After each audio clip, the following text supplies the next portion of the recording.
One of the commonest medical problems for which patients visit doctors is headache.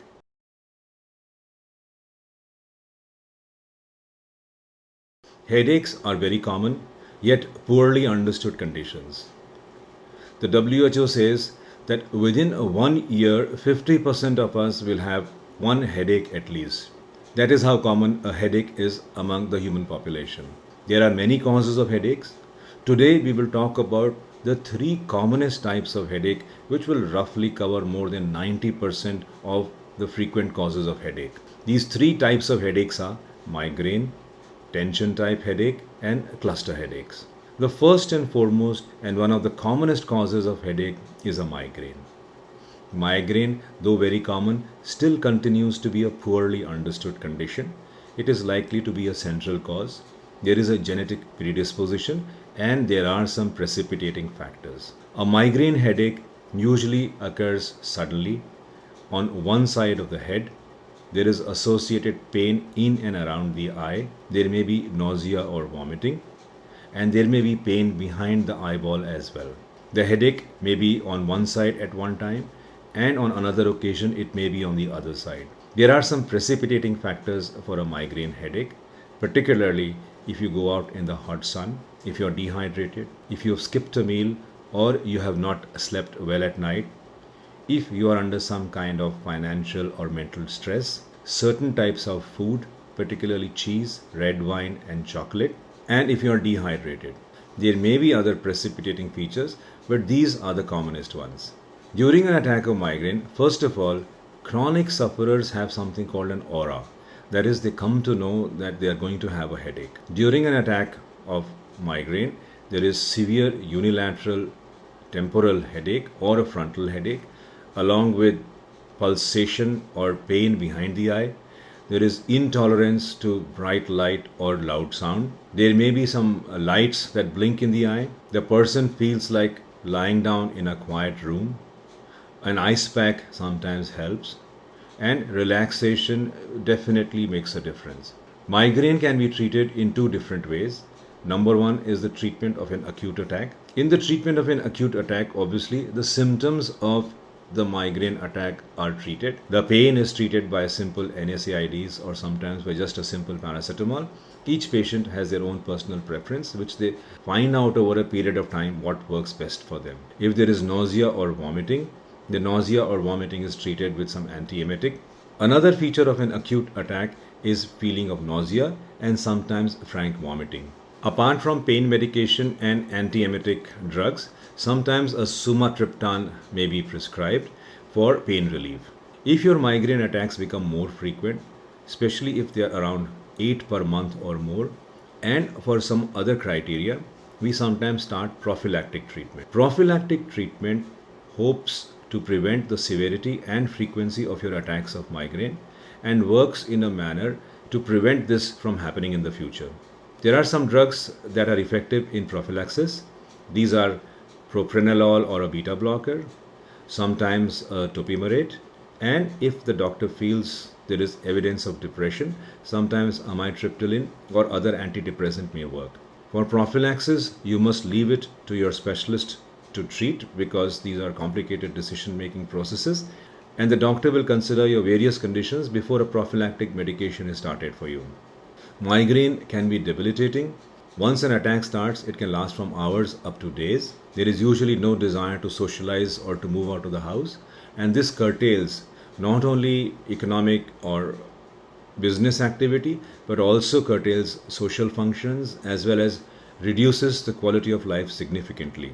Apart from the medical treatment of migraine, two other things need to be mentioned. Number one is avoidance. So avoidance of triggers is an important factor in reducing the number of attacks of migraine. And the second is complementary and alternative treatments, including biofeedback, acupressure, or sometimes some form of psychotherapy may also help the patient in getting out of attacks of migraine, making them less frequent and making them less severe. If you think you have migraine, you must reach out to your headache specialist because migraine and its attacks and its fallout can be very readily controlled with medication, and there is no need for you to suffer for hours and hours together. The second common type of headache is tension type headache. To diagnose a tension type headache, there should be at least 10 episodes, each lasting half an hour to about 7 days.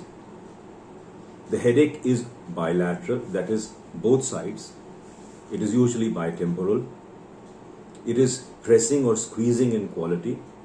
The severity of the headache is mild to moderate. And the difference between migraine and tension type headache is a sufferer of tension type headache, there is no restriction in physical activity. He or she can freely move around, and that does not increase the headache. The things that do not happen in a tension type headache are nausea or vomiting are not accompanied, and there is no photophobia or phonophobia. That is, unlike migraine, bright light or loud sounds do not aggravate the headache. There is also no other organic cause to cause the headache, and these are typically tension type headaches. The treatment of tension type headache is simple analgesics.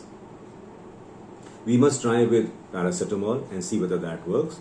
If that does not work, we can upgrade our pain medication to an NSAID or something stronger if the situation warrants. Most headaches are usually tension type headaches, and they respond and are corrected easily with analgesic medication. Other therapies, including relaxation techniques, will help in preventing further headaches for this patient. The third common type of headache is classified as a cluster headache. A cluster headache is a very unique form of headache. It is a severe headache. It has a very classic periodicity, that is, it usually starts off 1 to 2 hours after going to sleep, so happens either early or late night. There are accompanying autonomic features like watering from the eyes or a nasal congestion. The headache is usually in the area of the trigeminal nerve, which is the fifth cranial nerve, which supplies sensation to most of the face, including the eyes, the lips, and side of the nose. Nausea and vomiting are rare in a cluster headache. These headaches are very, very common in males as compared to females. In the incidence, 14 times more males are likely to suffer this headache as compared to females. There is also a unique periodicity. That is, headaches will come in a cluster lasting 2 weeks to 2 months and then will gradually go away to reappear after a few months.